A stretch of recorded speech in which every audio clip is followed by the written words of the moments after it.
नमस्कार बच्चों। तो पिछले वीडियो में हम बता रहे थे ना लिंग के संबंध में। तो वहाँ तो स्त्रीलिंग तथा पुल्लिंग संज्ञाएं कौन कौन से हैं ये हमने देखा है ना। तो आगे हमें ये जो नियम है हिंदी में लिंग परिवर्तन के, लिंग निर्णय के, तो उस पर हमें ध्यान देना है। तो देखिए क्या है ये नियम। तो हिंदी में अधिकतर शब्द जो है पुल्लिंग पाए जाते हैं, तो उन्हीं में कुछ परिवर्तन करके हमें स्त्रीलिंग बना दिया जाता है। हमें ऐसा ही करना पड़ता है क्योंकि अक्सर जो है पुल्लिंग में ही ये प्रयुक्त होते हैं। तो इसलिए लिंग परिवर्तन के जो मुख्य नियम जो है हम 3 प्रकार के हम बता सकते हैं। वो क्या है, वो 3 प्रकार के जो नियमों के आधार पर मैं उसके उदाहरण को भी लेकर बताऊंगी। तो पहले स्त्री प्रत्यय द्वारा लिंग परिवर्तन किस तरह होता है ये हम जान लेते हैं।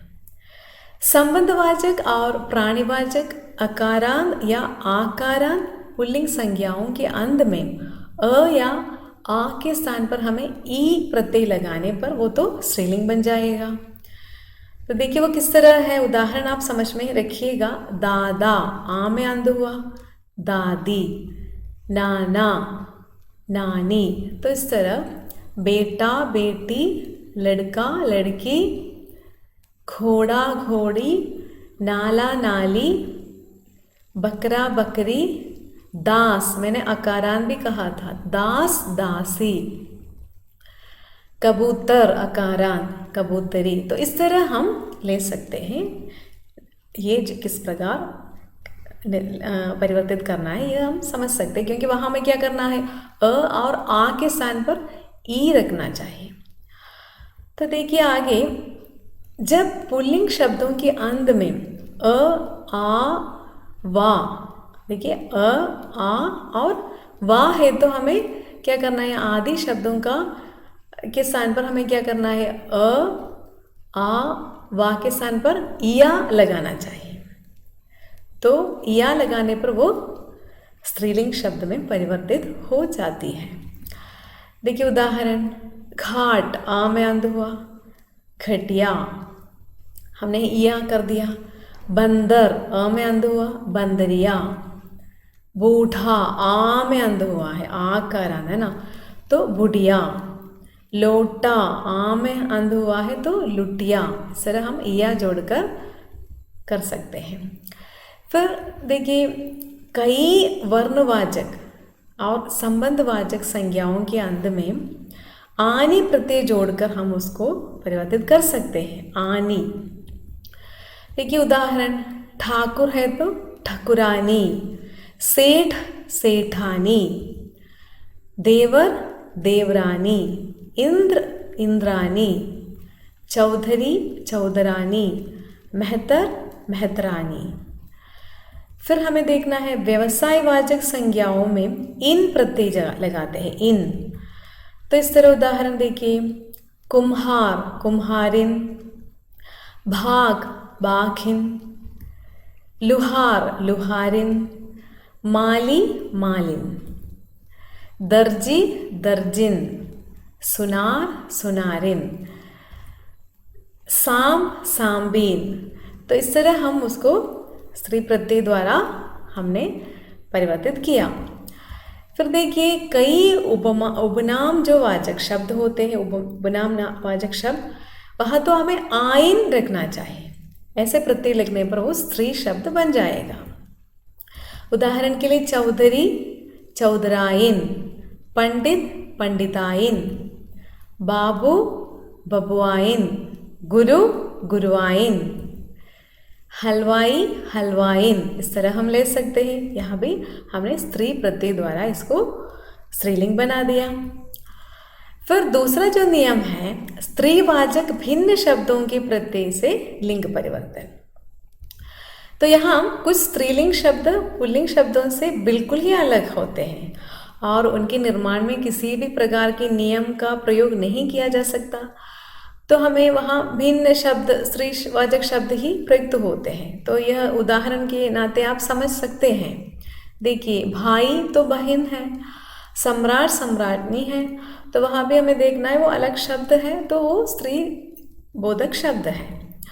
बेटा बेटी, पति पत्नी, पिता माता, पुरुष स्त्री, आदमी औरत, इस तरह हम ले सकते हैं। बिलाव बिल्ली, वर वधू, फूफा बुआ, बैल गाय। तो फिर देखिए अगला जो नियम है, पुल्लिंग या स्त्रीलिंग शब्द के पहले कोई स्त्रीवाचक या पुरुषवाचक शब्द लगाकर हम उसका लिंग परिवर्तन कर सकते हैं। वो कैसे है, देखिए उदाहरण, नर मक्खी है तो मादा मक्खी। तो पहले भी हमने देखा है कुछ शब्द ऐसे प्रयुक्त होते हैं, हमेशा स्त्रीलिंग प्रयुक्त होते हैं, तो हम इस तरह न पुरुष द्योतक शब्द रखते हैं, ऐसा भी मैंने पहले बताया था। तो देखिए आगे बहुत सारे ऐसे उदाहरण मैं दे दूंगी। नर मच्छर और मादा मच्छर, नर भालू मादा भालू, नर मैना मादा मैना, नर कौवा मादा कौवा, नर कोयल मादा कोयल, नर कछुआ मादा कछुआ, नर तोता मादा तोता, नर गिलहरी मादा गिलहरी। तो इस तरह हम उदाहरण के रूप में ले सकते हैं। फिर लिंग में कुछ बातें हमें ध्यान देने की है, वो भी हम समझ में रखिएगा। कई शब्द जो है उसका रूप हम जब देखते हैं तो हमें जान पड़ता है, तो ये पुल्लिंग रूप में स्त्री प्रत्यय लगाकर बनाए गए शब्द है, ऐसा हमें महसूस होगा। लेकिन वस्तुतः ऐसा नहीं है, वे जो है स्वतंत्र शब्द होते हैं और उनका लिंग और अर्थ भी अलग अलग होते हैं। तो इस बात को ध्यान में रखने के लिए आपकी और इसका संज्ञा देने के लिए मैं उदाहरण ले लेती हूँ, ये आप समझ में रखिएगा ही। देखिए उदाहरण मैं दूंगी, सांड जो है तो बैल है, तो सांडनी जो है ऊँटनी है।